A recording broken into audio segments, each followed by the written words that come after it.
Is not sleeping depressing you because prednisone is causing insomnia? I personally suffered horrible insomnia while I was taking prednisone. I hated it so much. And so I wanted to talk about how to get the restful sleep that you need while on prednisone. And this was inspired by a question from Jinny. Prednisone Warrior Ginny said, "Hi, Dr. Megan. I have some more questions about your supplements. I am on levothyroxine. I take 25 micrograms each morning at 5 a.m. That was number one. Number two, I have horrible insomnia. Would your bedtime supplements cause more problems? I also take 25 milligrams of trazodone and 1.8 milligrams of mirtazapine. I really don't want to go up on this, but not sleeping is depressing me with all my other problems. I'm on 7.5 milligrams prednisone alternating with 6.2, but have a lot of aching and pain in the lower amount. I'm so discouraged. Any help you can give is much appreciated.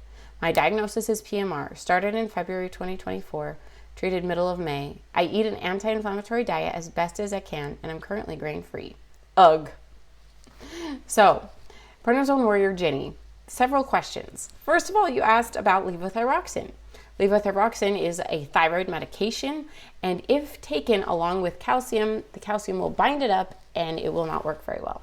So, for anybody taking prednisone, levothyroxine, and also wants to take nutronizone to help minimize the side effects, you'd want to separate the levothyroxine with any form of calcium, like in here, by at least 2, if not 4 hours. And so if you're taking your levothyroxine at 5 a.m., then you can take your morning nutronizone at about 9 a.m. And that should give you the benefit of helping with your metabolism, your blood sugar, weight, and supporting your bones, and on with the morning dose of Nutrinize.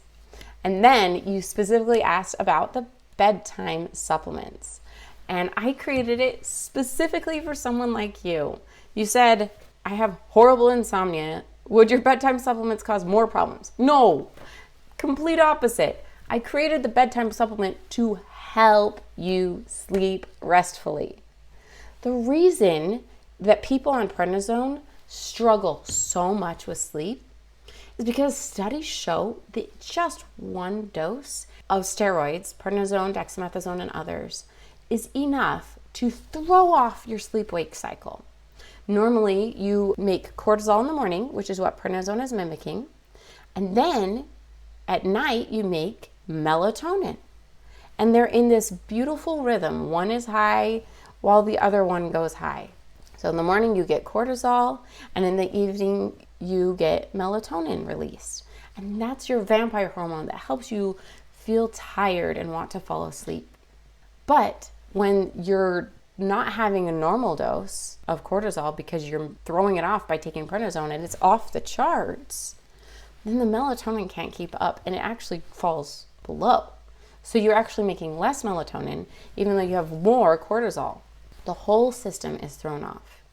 And so what you need to do if you want to get restful sleep is to give it back. Give back the melatonin. And not just the melatonin, which is one of the key ingredients in my bedtime nutronizone, but also you need the building blocks for melatonin so that that little bit that you do make, you can actually make it because you have the ingredients to make it.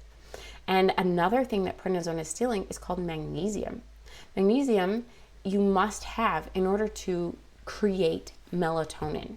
And so another fantastic ingredient in nutronizone bedtime is magnesium glycinate.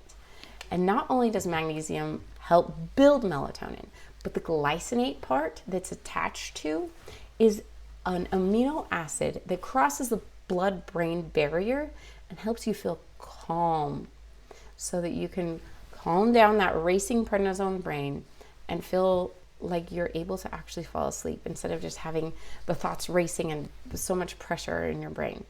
Those were your two main questions, but I think I found a third question that you didn't put a question mark on. And that is, I'm on 7.5 milligrams of prednisone alternating with 6.2, but have a lot of aching and pain in the lower amount. I'm so discouraged. I would recommend just staying on the lowest effective dose that's not giving you aching and pain.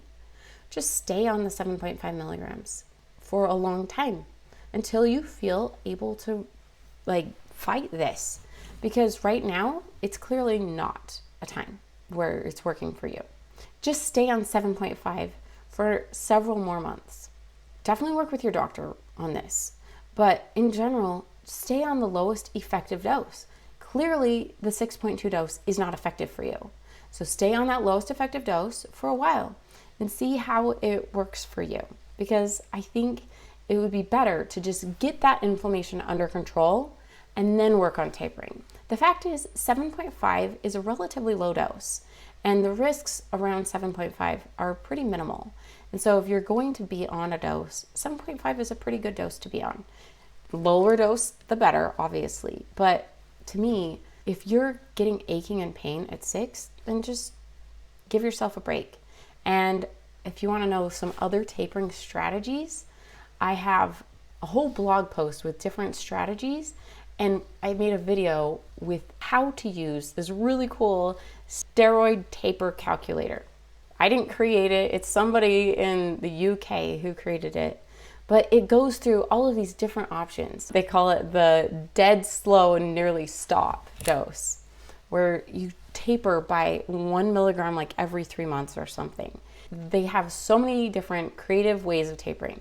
So just visit my blog all about tapering, and you can even download my free tapering printable.